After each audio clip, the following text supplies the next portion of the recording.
Hello guys, in this video I'm going to explain you all about refractories. Refractories are materials that can withstand very high temperature without undergoing softening or deformation in shape. They are used for the construction of lining in the furnaces. Furnaces are the instrument where the materials are manufactured, so that involve firing, burning and all. So the furnaces, which are normally made up of metals, has to be lined with a certain materials. They are said to be the refractories. What are the requirements for a good refractory? It should be infusible at the operating temperature. It should be chemically inert towards the corrosive gases. It should be abrasion resistant. It should not crack at the operating temperature. It should normally expand or contract uniformly.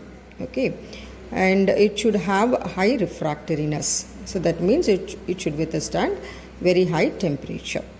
So next let us look into the classification. Basically they are classified as acidic, basic and then the neutral. Acidic examples: alumina and silica refractories are acidic in nature. Magnesite and dolomite are basic in nature. Graphite, chromite and zirconia are the neutral in nature. Acidic may react with the basic material, basic may react with the acidic materials. So if the materials taken are acidic, then the refractories should be acidic. Properties are refractoriness under load, porosity, thermal spalling, dimension, stability. First let us look into refractoriness. It is the ability of a material to withstand very high temperature without softening or deformation under particular service condition.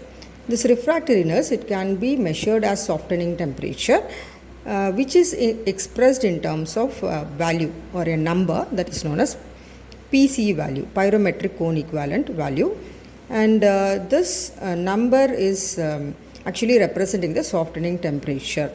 So how does this number is assigned?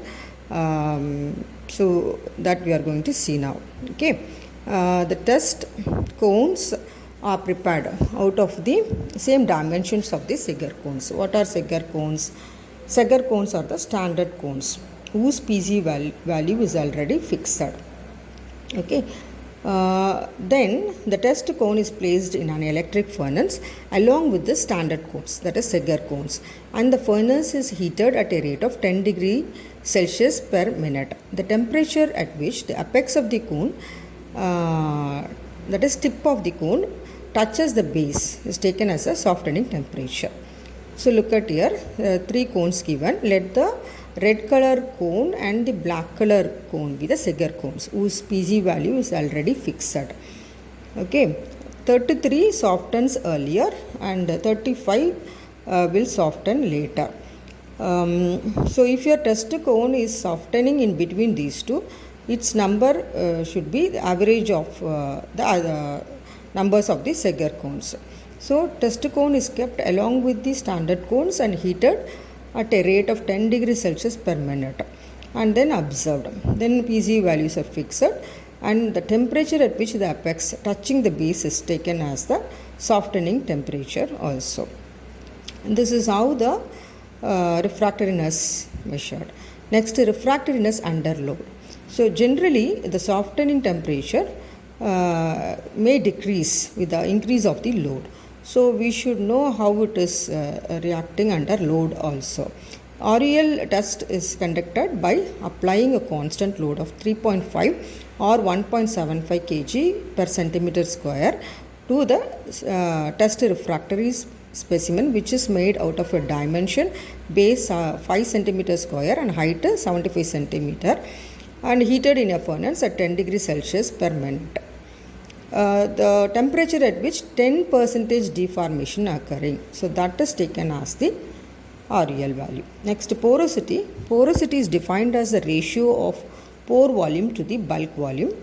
Porosity is equal to W minus D divided by W minus A into 100, where W is the weight of the specimen saturated with water, D is the weight of the dry specimen, A is the weight of the saturated specimen submerged in water. If it is highly porous, slag penetration may be there. Low porosity may lead to lower thermal conductivity. So porosity should be moderate. Thermal spalling, it is a property of breaking cracking. It occurs at rapid change in the temperature and slag penetration. So these rapid change in temperature and slag penetration has to be avoided. Next, dimension stability. It is the resistance of a refractory to any volume changes when exposed to high temperature over a prolonged time. The changes normally should be reversible. If irreversible, it may lead to contraction or the expansion. Example for the contraction, magnesite, which is amorphous in nature, may lead to periclase, change to periclase, which is crystalline. An example for expansion, silica brick quartz, which is crystalline in nature, may get converted to amorphous form of the tridimite or the cristobalite. Tridimite is alpha form and the cristobalite is the beta form. So it should resist the dimensional stability. A good refractory should resist the dimensional stability.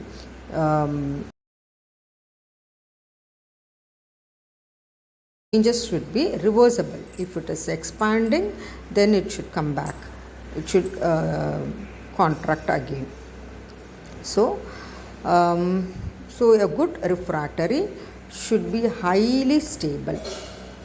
It should withstand very high temperature also. The porosity should be moderate.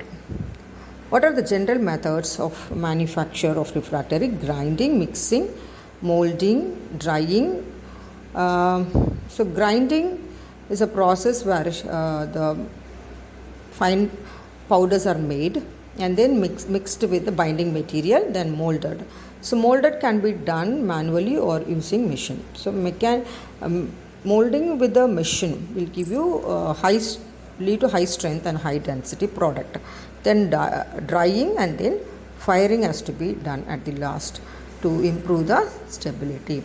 That is said to be the curing to be done at the last, so that the product manufactured will be of highly stable. So this firing process is normally done in kiln. High alumina bricks, which are the example for the acidic. They are prepared by using calcined bauxite as raw material and clay as a binder, heated in the furnace at 1480 degrees Celsius. They have excellent load bearing strength, have high spalling resistance, thermal spalling resistance, acidic in nature, do not react with the corrosive gases. Magnesite bricks, they are prepared by using calcined magnesite as raw material and magnesium oxide and caustic magnesia as binder. Firing is done at 1500 degrees Celsius. They have excellent load bearing strength and withstand very high temperature of 2000 degrees Celsius. Good resistance to basic slags, but abrasion and spalling resistance are poor. They may react with corrosive gases such as carbon dioxide. Zirconia bricks, they are prepared by heating zirconite as raw material and alumina as binder. They are fired at 1700 degrees Celsius. They too has excellent load bearing strength, withstand high temperature of 2000 degrees Celsius. They are neutral in nature, good resistance to thermal shocks, do not react with acidic slags or basic slags. Since they are neutral, they are the best so that they do not react with the acidic or basic substances and all. They are used to manufacture bricks for lining high frequency electric furnaces and all. So alumina bricks, acidic in nature, magnesite, basic.